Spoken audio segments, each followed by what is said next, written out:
Okay, welcome back to the 12th chapter on Biblical Hebrew, Introduction to Hebrew Verbs. We're going to go into the cow stem, and so we're going to go into the homework of the cow stem strong verbs.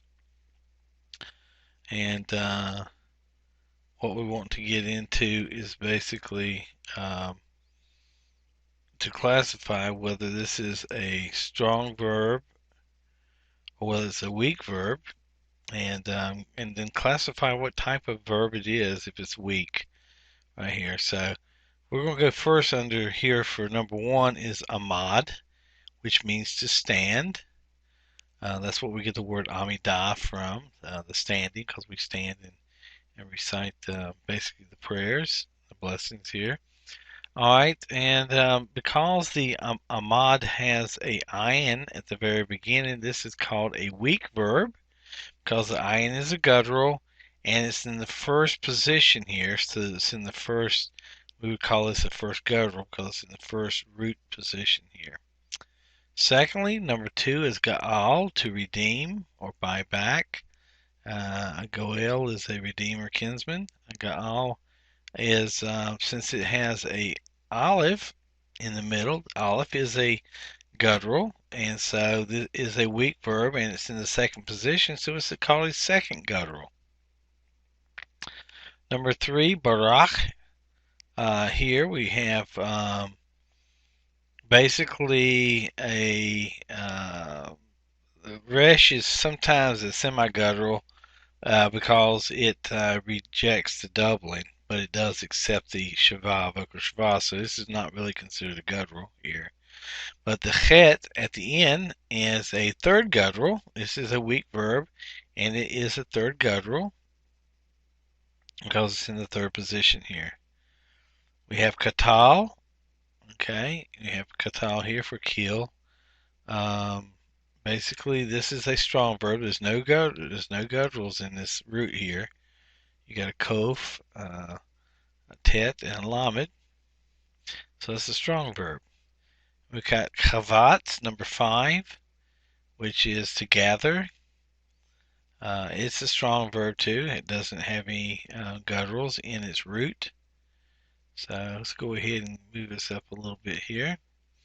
Number six we have is asa, to do or to make.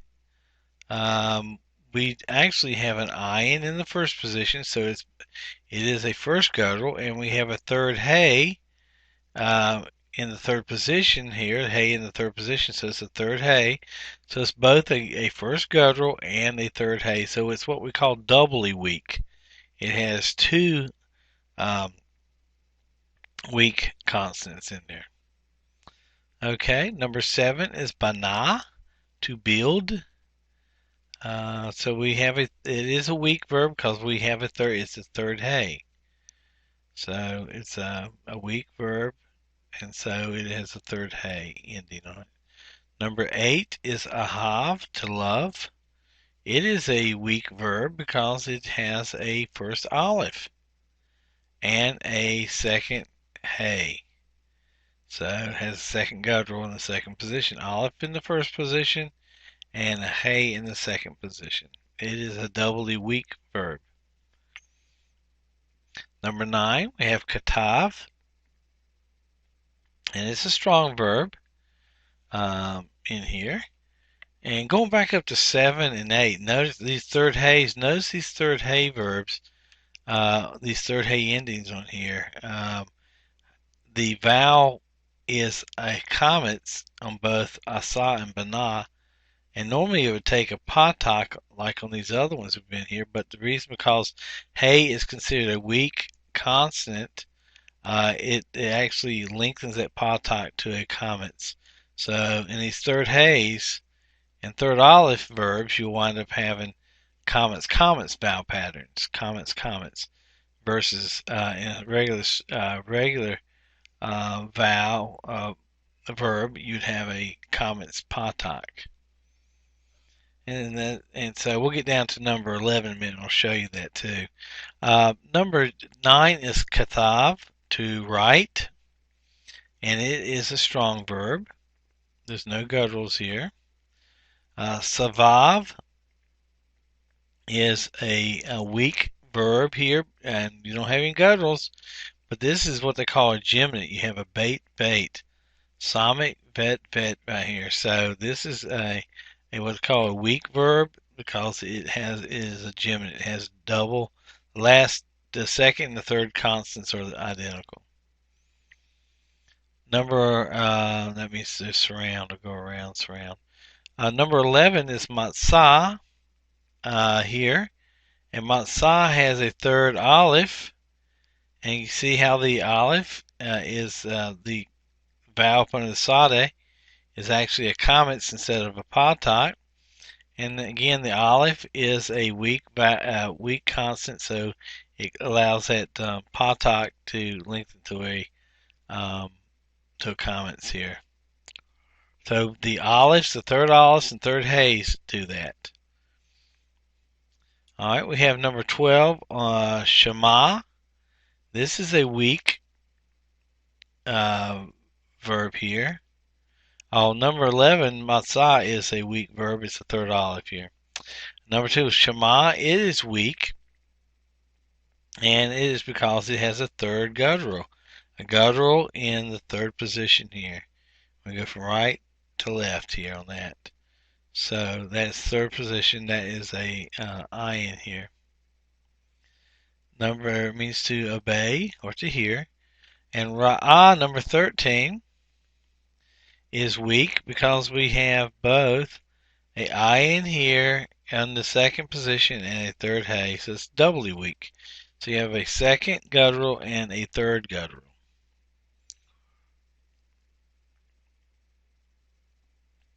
All right, next we have on number 14 is shamar. This is a strong verb. There's no gutturals here. It's not a geminate root, and it's not a hollow middle weak or biconsonantal. So this is a strong verb. To keep or to guard. Shamar. Then we have Allah, number 15. This is a weak verb because you have both a ayin here in the first position, first guttural, ayin, and a third guttural, which is a hay. So it's doubly weak. That means to go up. So, just did that here. Let's go into some translation now. Over here. It gives us a chance to do some translation on the verbs here. Bara Elohim et Hashemayim ve'et ha'aretz. And we would say, okay, remember in Hebrew word order, the verb normally comes first, and then the subject of the verb if there's an express subject, and then the direct object. So, bara Elohim. And God created, and 8 here is just a definite direct object marker, so it's not going to be translated. The heavens and ha'aretz, the earth. Both 8 here and 8 here they're not translational. They just basically show you the direct objects of the verb here. God created the heavens and the earth. Is how we translate that. Number 2 would be Barak, Hanavi, Hasadik, et Hamelech, Ha-Yashar, Ve'et Banaiv. And so again, we got the verb here, the noun here with the adjective, attributive adjective. Hasadik agrees with Hanavi in gender, number, and indefiniteness. So, and the righteous prophet blessed, then direct object, et Hamelech, and then Hayashar is an attributive adjective with Hamelech, the upright king, and his sons. Banaiv, his sons. Okay. This is a type 2. This is a ben with a type 2 pronominal suffix, third masculine singular. And this comment's hey, this comment's yod right here tells you it's type 2, and that noun is plural. So basically it's telling you that there's his sons versus his son. Okay, we have shamar, number 3, shamar, hana'ar, et divrei hanavi hatov hazeh. Again, the verb, subject, noun, and then we have the direct object here. So we also, and we notice that the Sariot is telling us that this is a masculine plural construct noun of devarim for words of. So we translate words of. So um, the young man observed the words of this good prophet. This good prophet. Hatov is an attributive adjective, Greece and gender number, and definiteness with hanavi. And hazeh is a demonstrative adjective. Agrees again with hanavi. It's saying which prophet, this good prophet. So that's what we have for number 3 here. The young man observed the words of this good prophet. Number 4, Bana Hana'ar Bait Chadash Etzel Ha'ir Hagadolah. We would have here the verb, the subject, the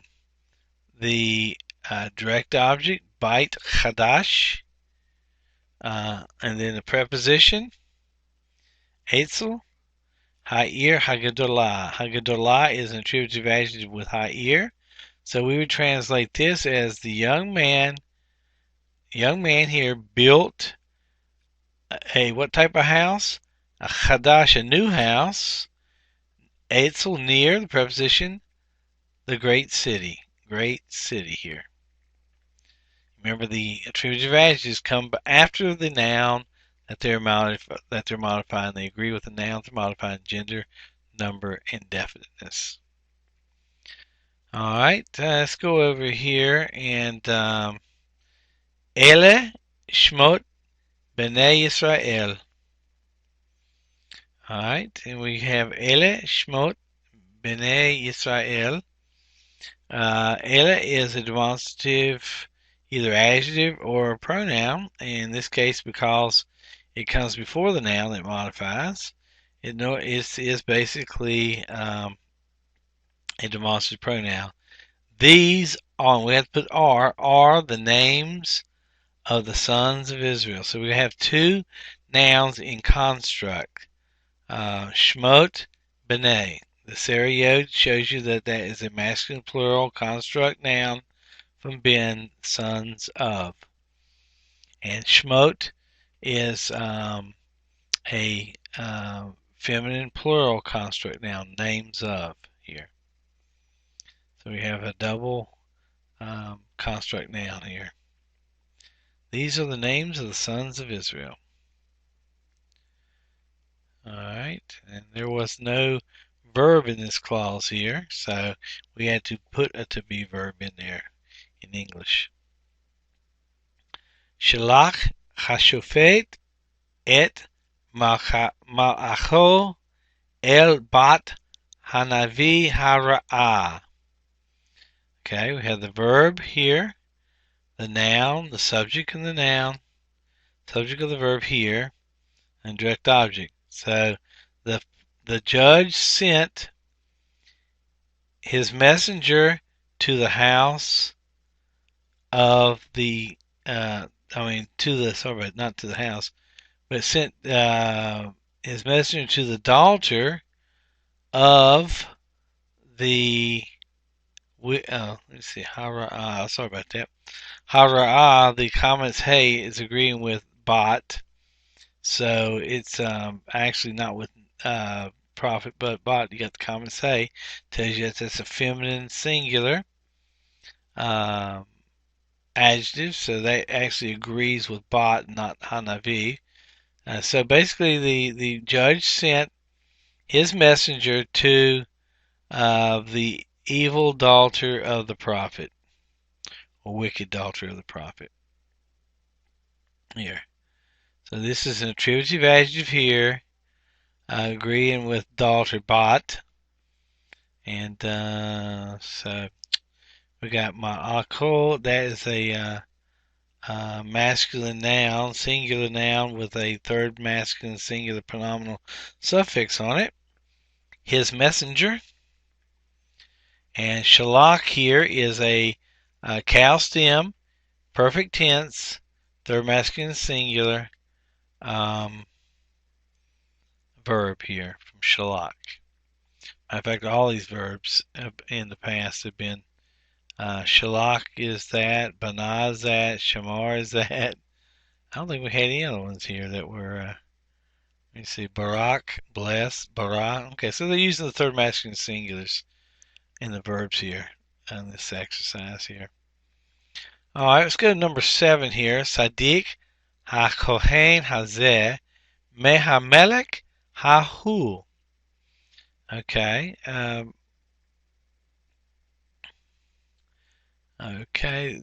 Basically, this is saying when you see an adjective coming before the noun, normally, and you have the preposition men attached to another noun, that's usually a good indicator of a comparative phrase here. Men's being used as comparative use here. So basically, this priest is more righteous than that king, is what it's saying here. So, literally, righteous priest this from that king. That's literally what it's saying. But it's saying this priest is more righteous than that king here. You got the adjective sadiq, and then you have men attached to another noun here. That's usually a good indicator. That's a comparative phrase here. All right, let's go ahead number 8 here. Bana hamelech et hahechal hagadol ben hanahar uvein hahar. You have the verb, cal stem perfect conjugation, third masculine singular from bana. You have Hamelech, and don't let the comments hey on here confuse you here. Bana would be ba ne ta. This hey drops out and the ta takes its place with another comments hey. Ba ne ta is what it would be if it was third feminine singular, but this is third masculine singular, bana. The king built the great temple between the river and the mountain here. So the subject is Hamelech, the verb is bana, third masculine singular, and Hagadol is the attributive adjective of Hahechal, and then the preposition between the river and the mountain. In Hebrew they put it twice, but in English we would only mention the preposition between once. Number 9 is Bamilchama Hahi Shalach Hazaken Hechacham et Avihu Ve'et Banai El Che'arim Hachetanot. And I'm going a little bit slower so you can catch the syllables here on here. But basically, in the battle or in that battle, the wise elder sent his father and his sons to the small cities here. So basically, this is a prepositional phrase in that battle. And then the verb comes next. Sent, third masculine singular, which is Hazaken Hechacham, which is the subject, the wise elder. Of course, Hechacham is an attributive adjective with Hazaken. And then his father and his sons. Again, we have the type 2 third masculine singular pronominal suffix on here. And same thing with Haketanot agrees with the Arim. Again, we mentioned if you want to know what the true gender of the noun is, look at the adjective that's modified. That gives you the true gender of the noun there. Okay. All right. Next sentence is Matzah Eved Hamelech et Torat Elohim Bahechal Hagadol. Again, here we have the verb cow stem, third masculine singular. Calcium, sorry about that. Calcium, perfect conjugation, third masculine singular from masa. And this is a weak verb because you got the olive here in the third position here. Be a third guttural.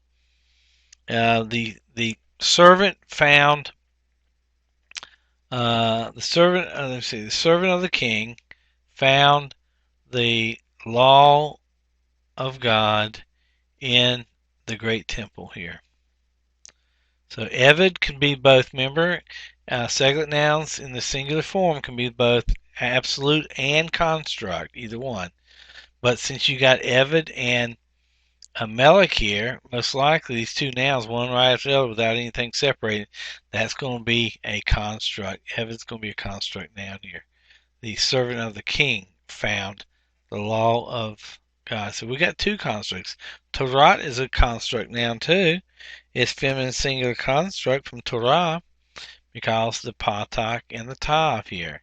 Remember the chametz and the hay drop out from the absolute and to become construct, it becomes patak tav in that noun right there. So, and hagadol is an attributive adjective with ba hechal here. All right, let's go here. Number 11.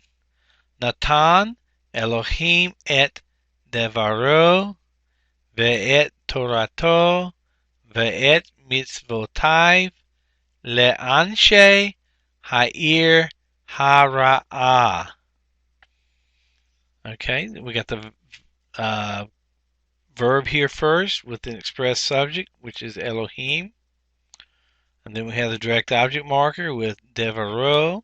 Okay, so basically it's saying God gave his word and his law and his commandments commandments to the men of the wicked city. Natan is a cow, perfect, third masculine singular from Natan. Even though the noun here is plural, God is composite. He is plural. He is considered composite here. So the subjects are always here in the singular and not the plural. This is third masculine singular instead of third common plural. We have devaro, which is a masculine noun, masculine singular noun with third masculine singular pronominal suffix, his word. Again, torato. This is basically a feminine singular noun with a third masculine singular pronominal suffix. Same thing here with mitzvotai, except this is actually a feminine plural noun with a third masculine singular pronominal suffix. And this is type 2. You can see the comments Yod here telling you. Even if you didn't know if oat was, this is actually feminine plural here. This type 2 is telling you that. And le'anshe, this is a masculine plural construct noun here with ha'ir, and then hara'ah is a attributive adjective. Agrees with ha'ir in gender, number, and definiteness. Okay. You can't agree with anshe because anshe is plural plus it's masculine, where hara'ah is singular and it's feminine. So God gave his word and his law and his commandments to the men of the wicked city. All right. Number 12. Sa'ak hanavi bechol gadol ki chata hamelech chataot rabot lifnei Adonai. Okay, here's the verb sa'ak, which is to cry out. The the prophet cried out with a great voice, Bekol Gadol. Gadol agrees with Kol, gender, number, and indefiniteness in this case. Because the king sinned many rabot, hachadot rabot, many sins before the Lord, or before Adonai. So we have here this basically a cow stem. We parse this out, cow stem. Uh, Perfect conjugation, third masculine singular. Hanavi is the subject of the verb. And this is beko, with a great voice or loud voice, um, because of the sins. The king sinned many sins before the Lord. Okay, Rabot agrees with Chataot in gender, number, and definiteness. Let's see, yeah, or indefiniteness. In this case, there's no hey in there. So it is an attributive adjective, as well as Gadol is an attributive adjective. And Chata is a cow stem, perfect tense, third masculine singular, from Chata. Number 13 is Zachar Adonai et Berito Imanu ve'et amo. Again, we have the verb Zachar, to remember, and the subject Adonai here. And the Lord remembered et Berito, his covenant with us and with his people. So, et here is not a direct object marker. I'm sorry, but it is a direct object marker here. His covenant, got my case tied up here. It's Imanu, Imanu with us, and then et here is actually the preposition et, and with his people here. This is a direct object marker. This is a preposition here. And again, you have to look at it. Context will tell you the difference in here. This is the direct object, and then this is a preposition with an object, with us, and et is a preposition with the direct object, his people. So it can be a little tricky sometimes. You have to look at it and see it and play around with it, but that's what that says there. Zachar is third cow perfect, third masculine singular from Zachar. And these are Imanu is a preposition with a first common plural pronominal suffix. This is a noun. Am is a noun, nation or people, with a third masculine singular pronominal suffix. All right, number 14 here we have He shalach Adonai et nevi'ai el hamacha hara'ah. Remember, whenever you see a noun with a verb, shalach, and it has a hey with this hatef patak on it, that's usually a good indicator to tell you it's asking a question here. So you would say, and here's the subject of shalach is Adonai. Did the Lord send his prophets to the wicked queen? To the wicked queen here. Hamalka. Hara'ah is an attributed adjective with Hamalka. It agrees in gender, number, and indefiniteness.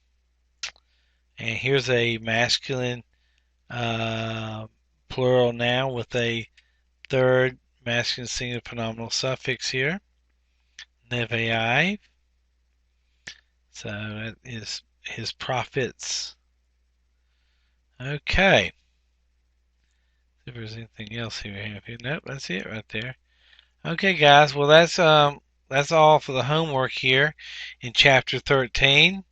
Again, it's going to come slower for you at first, but then you're going to start putting things together as you work with it. Remember the workbook, The grammar gives you the knowledge, the workbook gives you the understanding. So it's very important to do your homework. And if you have to go back to your workbook to pull from it, that's fine. Eventually you won't have to, and so it's okay to go through but continue to review the previous lessons and go through your book and review. That's one of the keys to it, is review and constant review and going over your homework.